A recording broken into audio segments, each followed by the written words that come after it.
Hey everyone, welcome to another live chat. We're going to be here today for the next few minutes or hour, however long it's going to be, just an informal chat. I've got a few questions from several of you regarding playing and some other questions about what software I'm using and some practice ideas. So I'm looking forward to this time together. So I'm glad you could join me. I was having some camera issues just a few minutes ago. Hopefully that is resolved. I'm also using this little button microphone here that's attached just right here to my shirt. And that's kind of new for me. I've used it with some online teaching, but I've never used it in a live stream. So you guys can let me know how it sounds. And I'll talk about it a bit later if you're interested in knowing a little bit more about it, but it's kind of a new toy for me. But I've got my traditional, I've got my Sennheiser microphone here, the vocal mic I usually use, if that's going to sound better. So you can let me know if the sound's coming in loud and clear. So I think the last time I did this was June. And I've been here and there playing. I was in Akron, Ohio, playing at Blue Jazz recently, and I left a vlog on my Patreon for the Patreon members, so check it out. And it was kind of a day in the life of a jazz pianist, what we go through on the road for sound check and for the gig.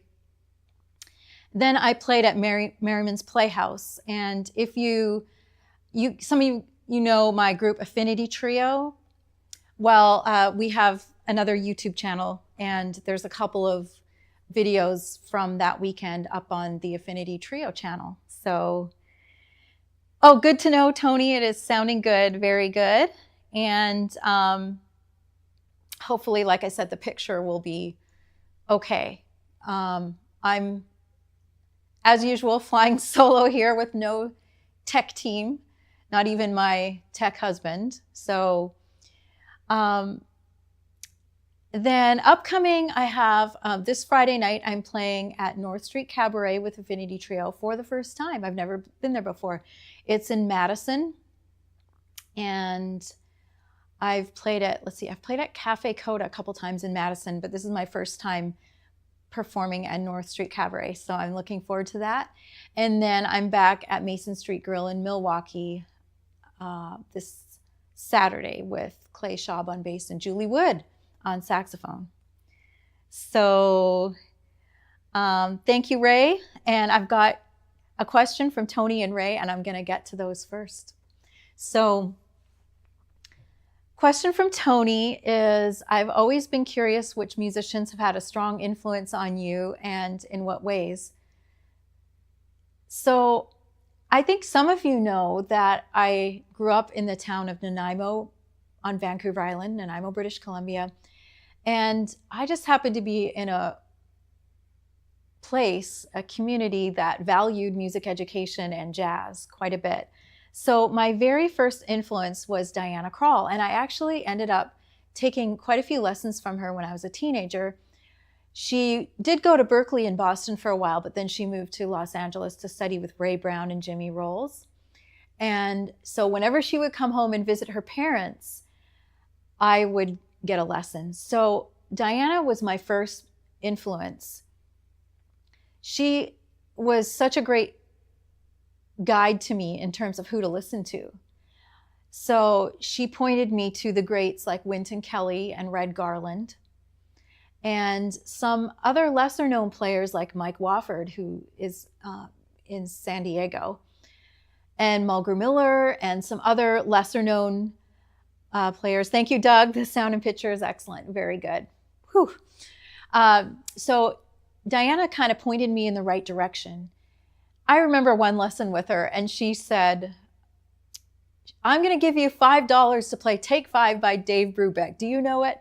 And of course I didn't, because I was about 15. And so the point is, she was really trying to get me to think about being a professional musician, about how to handle someone who is taking giving a request and to know about some of the great jazz tunes and standards that I would need to know. So she has had a strong influence on me. And not only that, but just her sense of swing and her voice, her choice of tunes. And she doesn't have, you know, an instrument like Sarah Vaughan with 4-octave range or anything, 5 octaves. But the keys she chooses and the repertoire is just A+, number one. So love her. And then some others, I really think Wynton Kelly. If you've listened to Wynton Kelly, you know how his solos are very clear, bluesy, they swing hard. They feel great. And so from an early age, I think I was really into his playing, and he had a great influence on me. And some of his solos are really clear and approachable for a beginner or intermediate, someone who's learning jazz piano, and sometimes you don't want to start transcribing Oscar Peterson or Benny's Newborn Jr. solos. They have a lot of notes and require a lot of technique. Not that Wynton Kelly couldn't play with great technique and a lot of notes. He could, but his solos are just so approachable for someone who's starting out. So he had a great influence on me. And then also Oscar Peterson. And then, so growing up in Canada, I would see Oscar Peterson on the CBC, television and radio. And he had just a profound influence on me. I was classically trained. I am classically trained like he was. And so I just felt a real affinity for him as a Canadian, as a pianist, as a jazz player. And yeah, I think that's really, still his playing just amazes me even now. I've been working on C Jam Blues for a while. I play his solo on Girl from Ipanema. They're like my etudes. Whenever I learn one of those great solos, I keep playing it because I just feel like they're etudes. And I get so much out of them, time feel, note choices, beautiful tone, blues ideas, those kind of things. Have I listened to Diana Krall playing Route 66? I have, and I actually have heard her live play Route 66. When she had the trio with Russell Malone on guitar and Paul Keller on bass, that trio came to San Diego when I lived in San Diego, and she did it. And yeah, it's great. She's very influenced by Nat King Cole. So Route 66 is one of her influences, and mine too. You have a real affinity for Ellington Strayhorn. Thank you. I love, as time goes on more and more, I think Duke Ellington definitely is one of my great influences. His compositions and his playing. His playing is very different and distinctive. He'll do things and use the range of the piano, which I always appreciate in anyone's playing. Is we've got 88 keys and we don't need to stay right here. We can do things in unexpected ways in different ranges of the piano. So I really like that Strayhorn and Ellington, they chose keys that would really beef up the band and showcase the band. Keys like D flat major, there's a lot of tunes, Isfahan, and I think Things Ain't What They Used to Be was originally written in D flat major. And so a lot of musicians don't necessarily play a lot of blues in the key of D flat. So I really appreciate that. And I think that that's influenced me quite a bit. And of course, harmonically as well. And so some others I can think of, Mulgrew Miller. I don't know if you know him. I talk about him now and then and play some of his tunes. Mulgrew is from that Memphis piano tradition of Phineas Newborn Jr. Wonderful technique, feel. He swings so hard, and his playing rhythmically, harmonically, melodically is just phenomenal. He's kind of one of those, jazz pianist, because he is just on another level. And I've been working on his solo on Miles Davis 4. He plays it really fast and he takes 4 courses, but it's great. And I've learned a lot from Mulgrew. He also does wonderful solo piano playing, both jazz standards, and I really love his hymn interpretations. I don't know if you guys have checked out the Maybach recital series. It was recorded, I'm guessing, late 80s and 90s in Berkeley, California, the Maybach Recital Hall. And they had Kenny Barron, Joanne Brackeen, Monty Alexander, Hank Jones, among others. And if you just collect them, if you can, when you find the Maybach Recital series. And James Williams, who's also from Memphis, does great hymn interpretations on his. But Mulgrew, I just love the way he plays Lord, in the morning thou shalt hear. Just, he's got that gospel influence that makes his playing so soulful, I think. And all the Memphis players do, in my opinion, including my former teacher, Donald Brown. So Donald was a major influence on me as well. So again, not the biggest name, not a name, that you think of when you think of Bud Powell and Oscar Peterson and Art Tatum. But Donald could play every style, just, again, from Memphis, swinging hard, gospel influenced, R&B influenced, funky, swinging. He would say even a Latin tune has a certain swing or lope to it. It's not just, just straight eighth notes. There's some things that have like this rhythmic drive, and he would really teach that well and, make sure his students understood that. So yeah, those are some of my influences that I think have had a strong influence on me. And hopefully, Tony, that answered in what ways they had an influence on me. I, of course, since I'm classically trained, have been influenced by Debussy, Chopin, Bach, among others. And I think that sometimes I can borrow from some of those elements when I'm playing, especially solo piano, trills and certain voicings and sounds.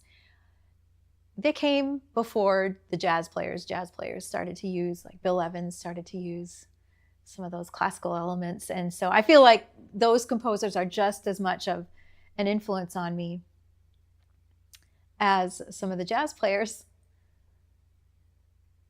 Okay, so I've got a question from Ray. So good to see you too, Ray, today. Ray Brown, what a name. What a great name. So you probably get that a lot if you hang out with jazz players. Ray Brown, the great bass player, for anyone who's listening who doesn't recognize the name. So Ray Brown played with Oscar Peterson and hired a lot of wonderful jazz pianists like Larry Fuller and Benny Green, to name a few, Gene Harris. So Ray is asking, can you share any specific exercises or methods you use to expand your harmonic vocabulary and navigate complex chord changes? There's a lot in that question, but hopefully I can elaborate just a little bit. So I assume, Ray, that you're a jazz player as well. And first of all, I think one of the things that I recommend is to learn a lot of tunes, because we just use a lot of harmony in the tunes. For example, if you learned 10 Duke Ellington tunes or 5 to 10 Thelonious Monk tunes, you would learn so much about harmony without even having to, with just naturally. By learning great melodies and great tunes, you'll naturally learn the good harmonies. But so learn a lot of tunes, and I know you probably know that already. You can start with a blues because especially those bebop blues, they have a lot of harmonic additions to them, so they're not just 1-4-5 blues in terms of the chords. Those changes are fine too. I mean, you can play a great blues with just the 1, the 4, and the 5 chord. But when you start listening to those bebop blues of Charlie Parker, like "Au Pravave," or "Now's the Time," you might get some more harmonic ideas on the blues. So I would recommend learning lots of blues because you get lots of vocabulary from that.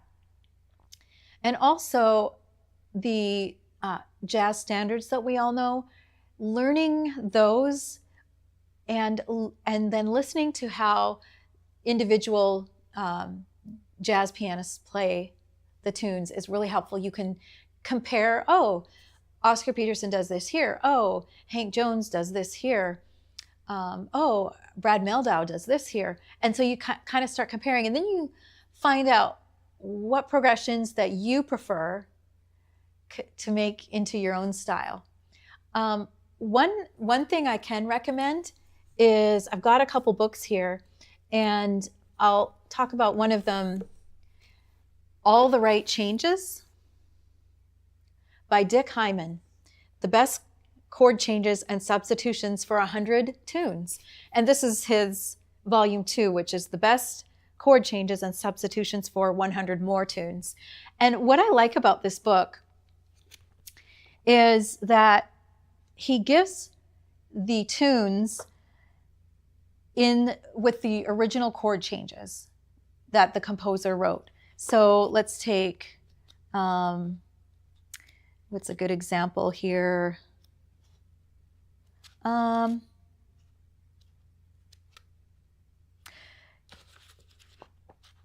Let's take Here's That Rainy Day, for example. I'm going to play that on my next live stream. So he gives the chord changes. I know you won't be able to see that very, very well on the camera, but he gives the chord changes, and then he gives some suggestions for some more modern harmonies in red right above. So you know that the black font is the original and the red font is his suggestions, and they're excellent. I really enjoy learning the original chord changes to these standards. And sometimes, sometimes the original chord changes are the best ones. They really are. They're the best choices that fit with the melody. But not to say that you can't do your own harmonic changes or follow what another musician does. But I found this to be really a nice resource. Another one that's helpful is, and that one, the publisher is, I think I just got it on Amazon, but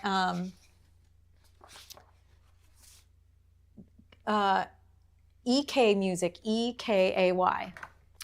And then I've got The Best Chord Changes for the Best Standards Ever by Frank Mantooth. So this is a great resource as well. And Frank does the same thing.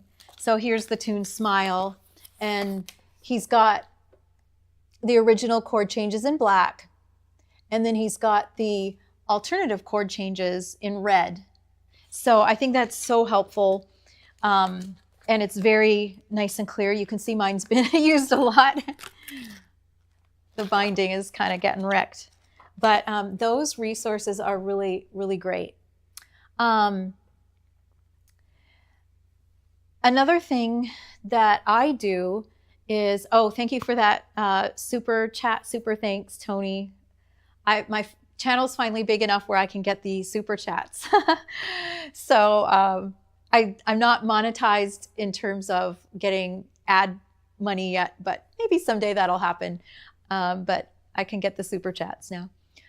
So Ray, continuing with that, another thing you can do is practice the tunes in all keys, because when you do that, you start getting comfortable with the harmony in different keys. And then that helps you just be a better player. It helps you really get ready for that situation if you're at a jam session or a singer will call a tune in a key that you're not used to playing in.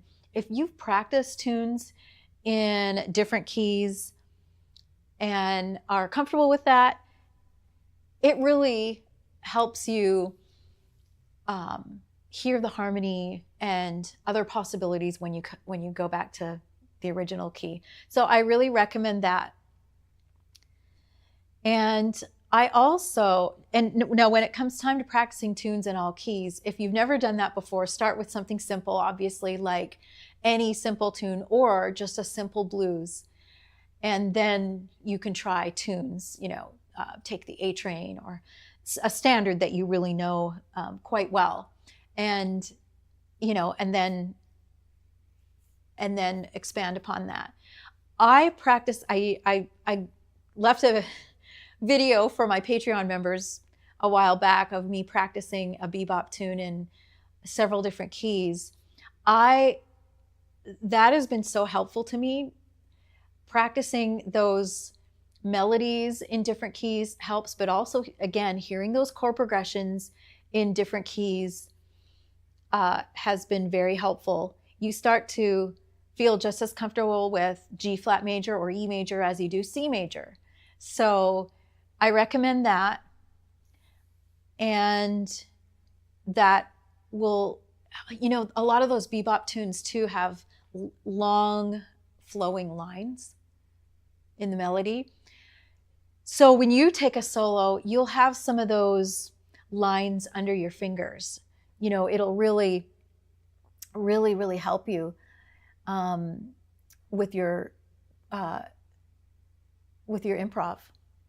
So I recommend that as well. And then, let's see. Oh, when you do learn a new chord progression or a new harmony, maybe it's something that's new to you and you like it. Maybe it's just you played a flat 9 on a chord instead of just a plain old 7 chord, or you played the flat 13 on a chord and you liked it. Just kind of like take a mental note. Oh, I really like that. And then start plugging it in and see if you can use it in different tunes, different, elsewhere, or start using it everywhere, really. Because if you like something, you're going to make that a feature of your arrangement. So I try to do that when I learn something new. I try to really use it, get the most mileage out of all your hard work that you can. So, if you have a new idea, a new harmonic idea, or a new melodic idea, just start using it and it becomes part of your vocabulary. Yeah. Okay. Well, thank you. Thanks for your question, Ray. It's a great question. I think that's about the best I can do without, really teaching a lesson. Hearing you and, having you right at the keyboard. So I almost was going to plug in my keyboard with the overhead camera. I didn't today, but let me know if that's something you would want me to do in the future, because I could demonstrate. Okay, time for a little sip. Then I had a question from Pam. And Pam's question is, what software do you use when composing or making arrangements? Or when you compose or make arrangements?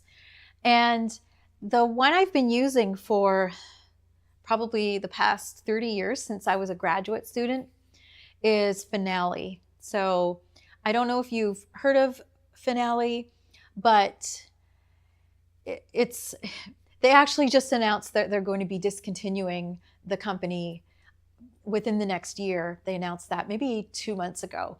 So all these Finale users were just, what are you doing? But I've really enjoyed using Finale for my lead sheets and for my arrangements.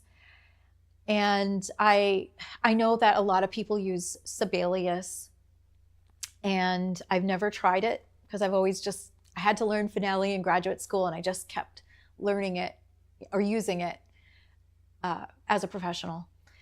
And I recommend it. It just makes your lead sheets look so much, cleaner and more professional. They're also easier to read than handwritten, especially in a dark performance situation. If the lights are down, it's easier to see a chart that you've printed out with nice software, a nice font and everything. And again, I'm not sure how you're going to see this on the camera, but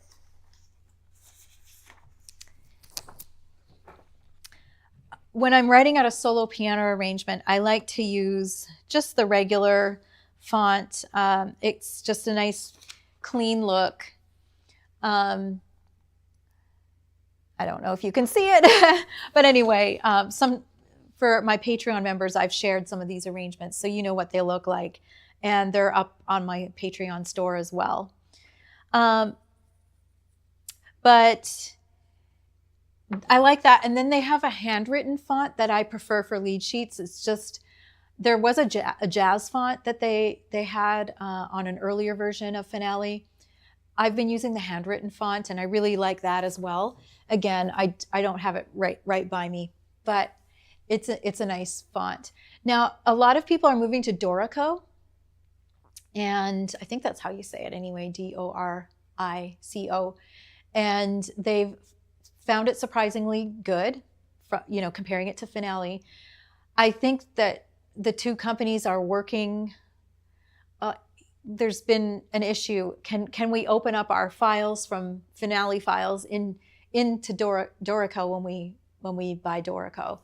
And that I don't think right now you can, or you can and it looks strange. But anyway, I think that's something that I'm going to look into, since Finale is shutting down the company. And hopefully that'll be a good transition. I know a lot of musicians have already. If anyone out there is using it, please comment in the chat or later on if you're watching it later, because I'd be curious to know. I'm not, an like expert level at Finale, but I do, since over time I've really been able to make some improvements along the way and grow in my ability. There's so much as a musician you have to do. Yeah, MuseScore. DG says MuseScore, and it's free. I know a lot of people have been using MuseScore as well, so I'll have to check it out. I'm just such a Finale nerd, I guess. So, and I don't like to change. I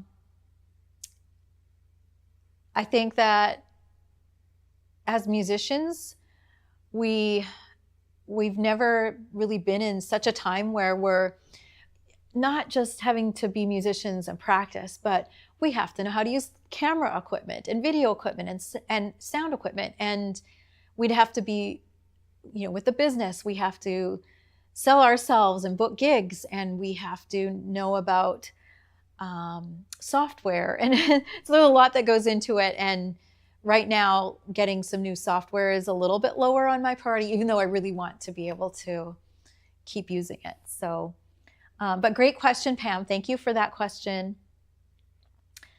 John says, I'll second you on the Mantooth books. I have volumes 1 and 2. Oh, yeah. I just have, I think mine must be just volume 1, because it doesn't say volume 1 or 2.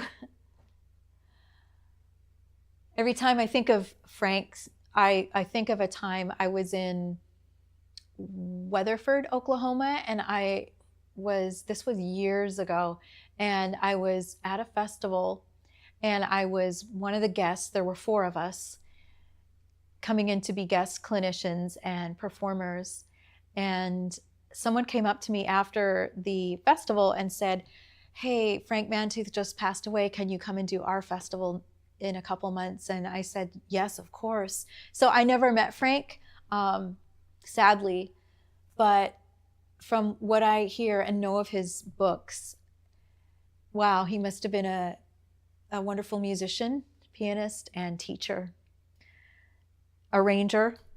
And maybe if any one of you ever met him or saw him, let me know. I never did, but I was thankful to be asked to sub for him at this other festival in Oklahoma. Oh, yeah, and I'd like to talk about another book that I've been going through, and I'm wondering if you guys know of it, and that is Playing Solo Jazz Piano, A New Approach for Creative Pianists by Jeremy Siskind. And this is, I think it's Hal Leonard. Let me check. No, I think it's just Jeremy Siskind Music Publishing. And Jeremy, his last name is Siskind, Jeremy Siskind. And he's also got a great YouTube channel. And the introduction is by Fred Hirsch. And I've been slowly making my way through this. I'm on the, in fact, Ray, I'm on the reharmonization chapter right now. But which is chapter 16, chapter 15 is called the Stop-Start Ballad. And I learned so much. You know how sometimes when jazz pianists are playing a ballad in particular, but it could be any tune, they might play a little bit of the melodies and then stop and play a fill or a run or some extra chords. He calls it commentary, which I think is great. And he gives so many wonderful examples of what to do. So you can add simple commentary by a melody or by some arpeggios, octaves, scalar runs, or, you know, those kind of ideas, some chromaticism. And it is just the way he lays it out is so clear. And it's like, why didn't I think of that? And I'm sure you'll find that if you read and practice through this book. Why didn't I think of that? Because, you know, it's like anything, it seems so obvious once it's discovered. So I'm really enjoying this book. And maybe though, it's not really a downside, but because I know why he did it, but he uses the tune Danny Boy throughout to show his examples of what he's talking about in each chapter. And so it's in one way, it's great because you can compare all the different versions and what he's doing on Danny Boy.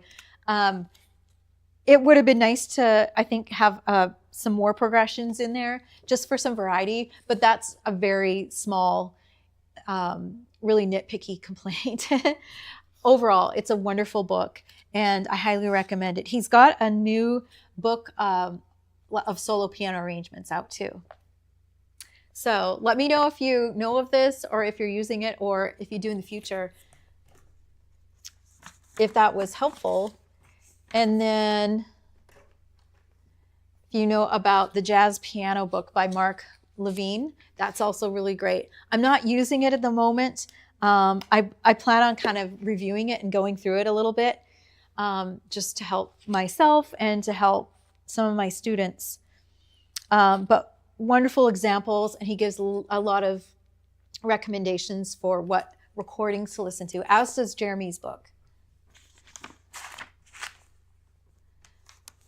So I hope you found those helpful. One more great resource for those of you who are playing some Latin music, whether it's bossa nova or more Cuban or Brazilian, both oriented, is the Latin Real Book. I don't have that in front of me, but it's Sure Music, SHER, or Share Music. I'm not sure how they say it. And then this is also a really great resource, the Salsa Guidebook by Rebecca Mallian. And this is also by Share Music. And tons of examples of montunos, things that you might want to use when you're playing Latin tunes.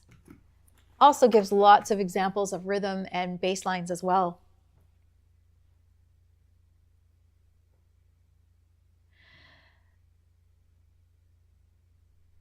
Okay, so yeah, DG asks, separate question for later, how has your faith impacted your work? That's a great question. And so I'm a Christian, and I didn't grow up in the church, but I attended church actually as a teenager.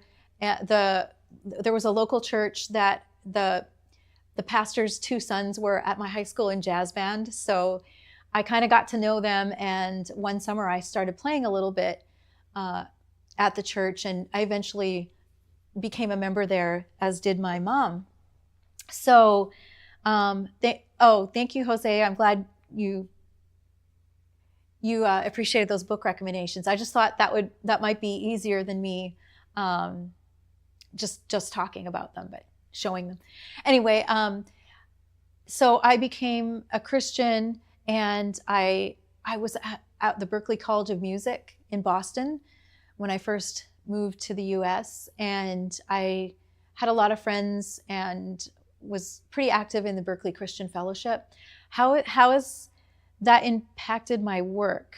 I think just, especially when you get discouraged, that you're doing something that is much more broader than yourself, that you're doing something for the Lord, you're doing something that is making a difference in the world, even if it's just a small amount of people who hear you play a tune and they get happiness from it and enjoyment. It just makes all of the hard work so worthwhile. And so I can look to my faith and look to that refuge that I have in times of trouble, in good times. And it's just been, and I think it helps me because the music business can get dark. It really can. It's a rough world. Just, in terms of just dealing with fairness, and even just getting someone who books, who's a presenter, to pay attention to you and to get back to you and to book you and believe in you. That it's really difficult. I don't know if people know how difficult it is. You could send your music out to 50 festivals and maybe get one or two, maybe. So I think when you're a person of faith, it just gives you some encouragement that you're doing this not for man, but for God, and that you can rest in that. It puts things into perspective. So I know that my worth too is not dependent on how well I play or how many people came to my last gig or anything like that. So all people are of worth, and I want to treat my audiences like that, my people who come to a show, and hopefully that is reflected in all that I do. So I hope that answers your question. I'm not the best at articulating spiritual things. My husband is a pastor, so I guess I tend to lean on him and leave those kind of things to him, but I'm happy to answer that. And hopefully that helped. I've been wanting to do a live stream of all hymns and spirituals sometime. I think most of you know that I have a recording, Lay Down This World. If you want to hear me play hymns and spirituals, came out in 2012. So it's been a while now. It's not any new project or anything like that. But you can check it out, and I hope to do another one. And I hope to do a live stream with just, the hymns and spirituals. And I always look forward to reharmonizing them too. So, okay. I actually wanted to talk a little bit about this microphone that I have right now. You might be able to see it from the camera there. So it's, I was thinking about getting a lavalier mic. I've really enjoyed, this is a wireless one, and I've really enjoyed using it when I'm teaching online lessons. I've got a camera overhead. I have my keyboard set up and the camera's overhead like this. And I found that when I had my microphone stand here and my mic, it was coming in front and it was blocking the keyboard. So then I would have to kind of do this to my microphone and hide it out of the way. And, honestly, I thought I'd like to try something that I can just clip on. And so that's why I got this one. I've had it for a couple months now, maybe 3 months. Another thing I like about it is it's called the Hollyland Lark M2. Did I already say that? Wireless lavalier microphone. And it actually came with 2 of these little button microphones, very small. Came in this little charging case, and the charge lasts forever. And by the way, they're not sponsoring this video or anything. I just like it, so I'm just sharing it with you, any of you content creators out there. And little charging case, and then it comes with a little device that you can plug into a camera on the auxiliary part of the camera, or it can plug into a mixer. So I've got it in my mixer. If you want me to make a video or do a live stream sometime of all the equipment I'm using, I'd be happy to do that. But anyway, this is going wireless, and then the receiver, I guess it's called, is plugged into my mixer. And I just love how clear it is. It works right out of the box. There's nothing to set up. It's all wireless. And it does come with these, if you buy the one that I did, it comes with little Android and iPhone adapters. So let's see, grab my phone here. And so I won't do this now or else it's going to pick up the audio on my phone, but you put it into your phone like this, and then you get some great audio from your phone. And so that's been a lot of fun. So when I was actually doing that vlog a couple weeks ago, I was using the wireless mic into my phone, and I just clipped it on wherever I was and just plug that into my phone. Nothing to download, nothing to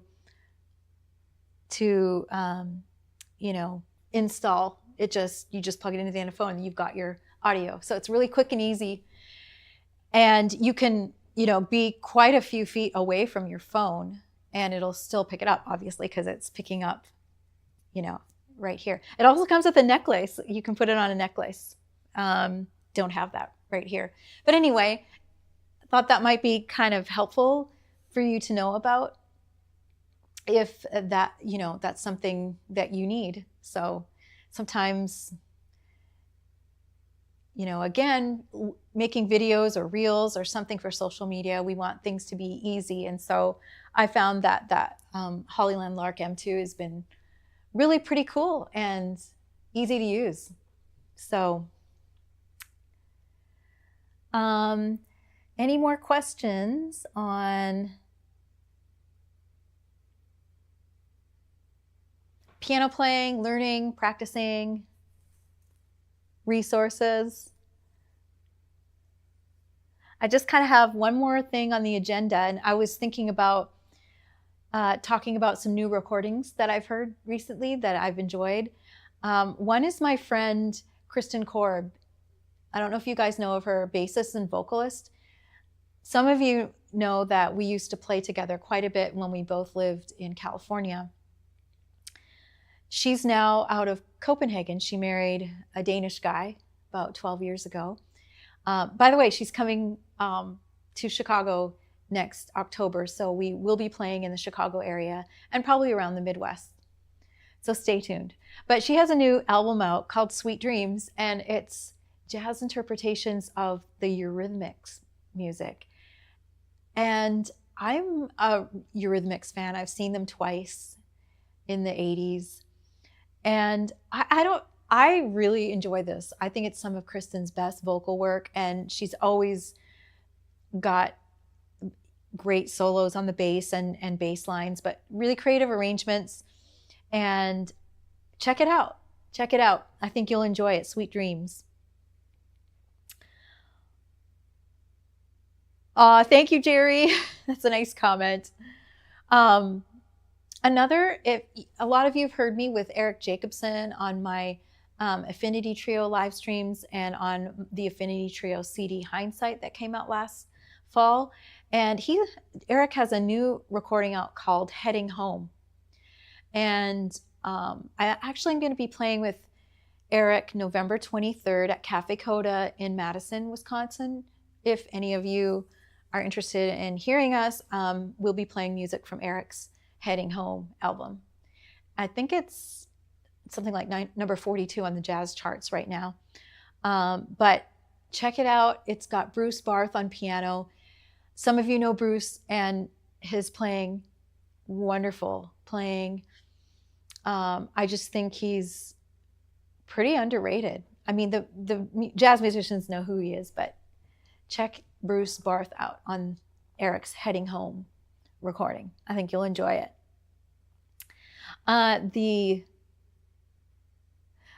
The next one recording I just listened to recently that just came out is Samara Joy's Portrait. Do you guys know of Samara? She's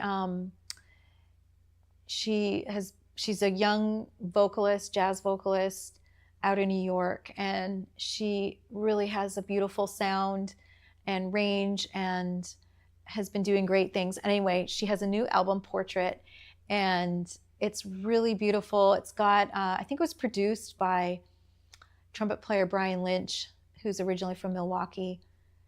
And it's got piano, bass, and drums accompaniment, but also a small horn section. So it's very well arranged, and it just showcases her vocals so beautifully.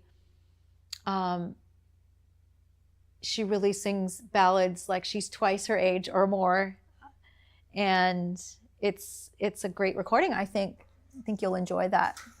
Did I have any other ones? Oh yeah, our Mabeck Recital Hall series. Check that out. I mentioned that earlier in the stream. So, solo piano, Mabeck Recital Hall.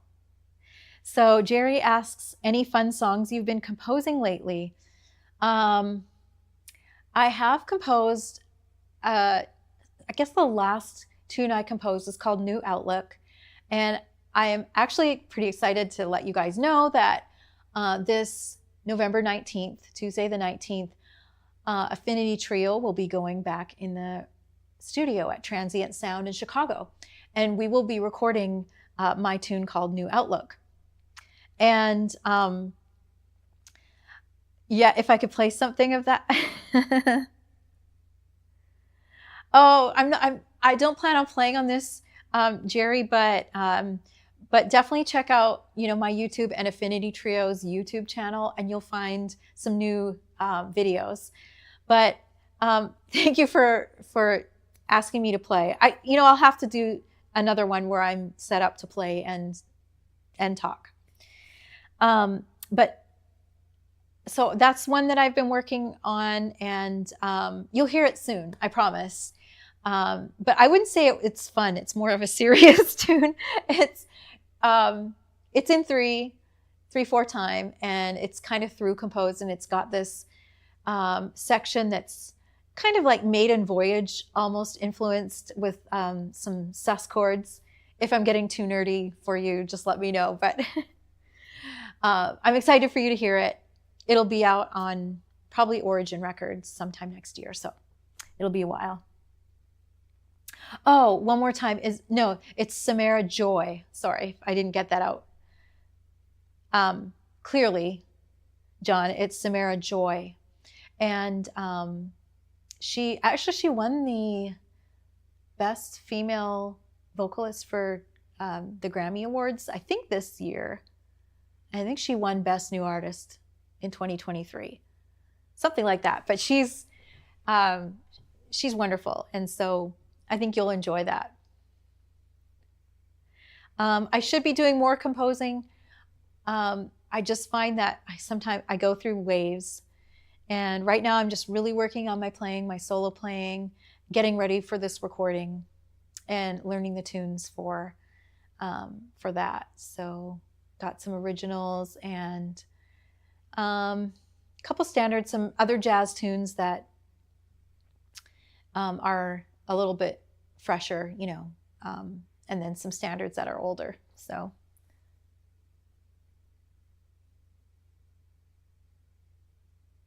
Okay, Jose, I would like to know if you can recommend any way to learn to improvise.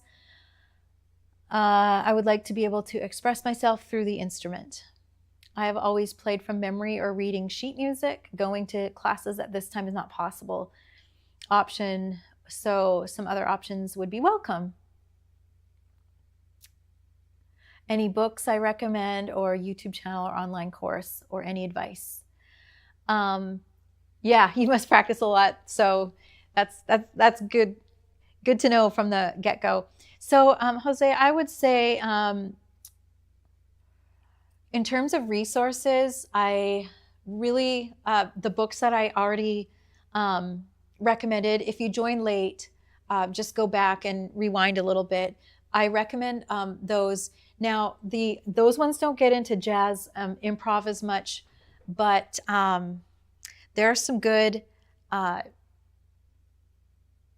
improv. I'm trying to think on YouTube who's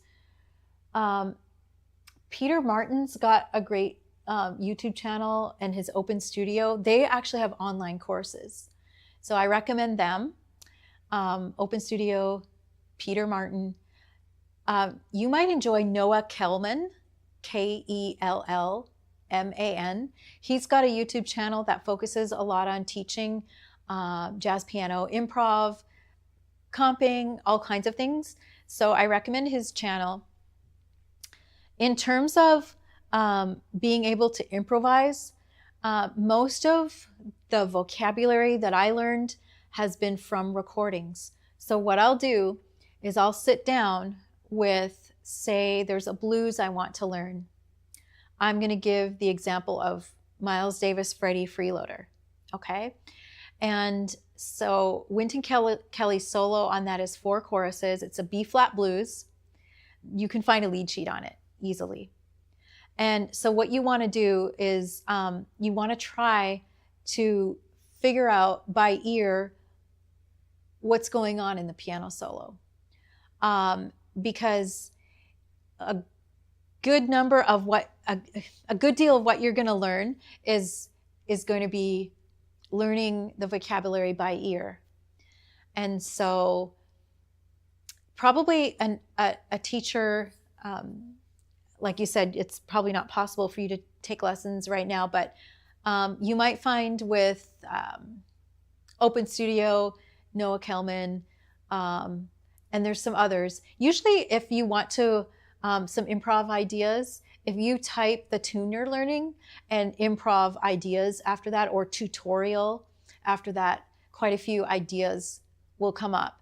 But there's also some chord scale methods that can be helpful for learning how to improvise.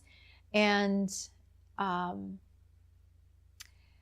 not really thinking of any on the top of my head, but I do believe that, where was it? the jazz piano book, you know, it's got a lot of improv examples in it. So that might be helpful. There is a book that I'm trying to think what it's called, by Scott Reeves. I think it's called Creative Jazz Improvisation. And that has lots of different examples of short progressions, 2-5-1s, and some ideas from the masters, Sonny Rollins, you know, John Coltrane and Miles Davis, what they played over. And so I wish I had that nearby to grab, but I don't. So I don't see it. But hopefully that will help. Let me know. You can always contact me. My website's PamelaYork.com, and there's a contact there. So feel free to ask me a question through my website. And if you guys want to support me on Patreon, Patreon, patreon.com/PamelaYork, that would be great, because I do share some behind the scenes stuff and some of my own arrangements there. So yeah, I think there are only about 4 people watching now or so. So I think I'm going to sign off. Thank you very, very much for all of your great questions.